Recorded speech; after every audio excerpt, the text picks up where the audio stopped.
Have you ever imagined living in a time when taking a head wasn't murder, but a symbol of honor, bravery, and even love? High in the rugged mountains of northern Luzon, warriors once roamed, not for conquest, but for the very soul of their people. This is the true story of the headhunters of the Philippines. Long before the first Spanish galleons reached Philippine shores, the highland tribes of the Cordillera had already built a fierce and complex society, isolated, proud, and fiercely independent. These were the Igorots, Kalingas, Bontocs, and Ifugaos, known not just for their rice terraces, but for something far more primal: headhunting.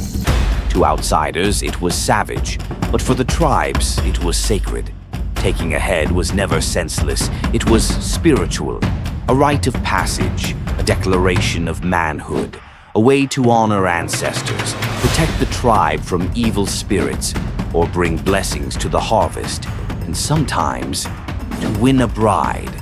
Young warriors armed with spears and bolos would venture deep into enemy territory under the cover of fog and forest.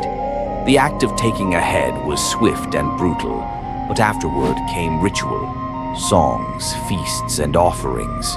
The skull was not a trophy. It was a vessel of power and a link to the spirit world. But the warriors of the Cordillera did not limit their battles to rival tribes. When the Spanish attempted to conquer the highlands in the 1600s, they were met with fierce resistance. One chilling record from 1601 describes how a Spanish expedition to the gold-rich mountains of Itogon ended in blood. Igorot warriors ambushed the soldiers, decapitated the survivors, and sent their heads back as a warning. The Spanish never returned to that area with force. Centuries later, the Americans tried to civilize the mountain tribes. Roads, missions, and schools followed, but so did disrespect.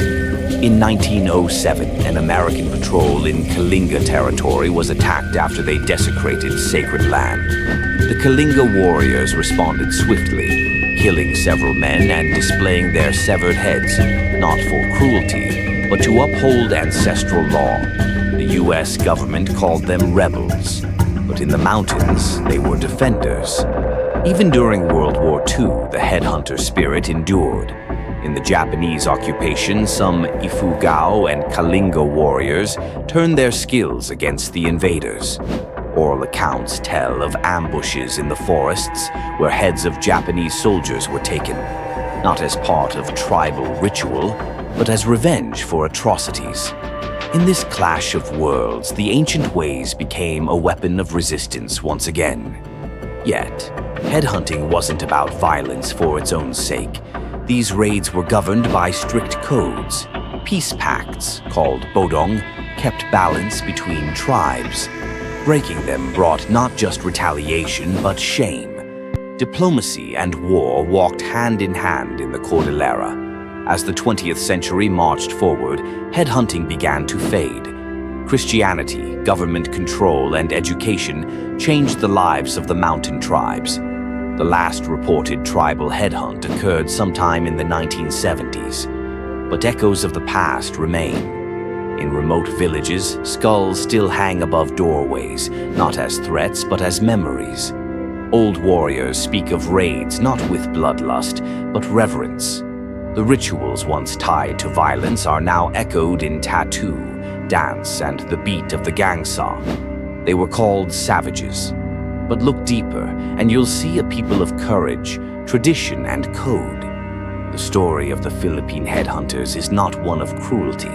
It's a testament to identity, resilience, and the unbroken spirit of a people who were never truly conquered.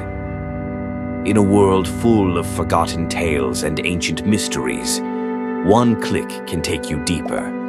Like, follow, and subscribe to Beyond Legends, where every legend hides a truth, and every truth leads to the unknown. Share the story, and let the legend live on.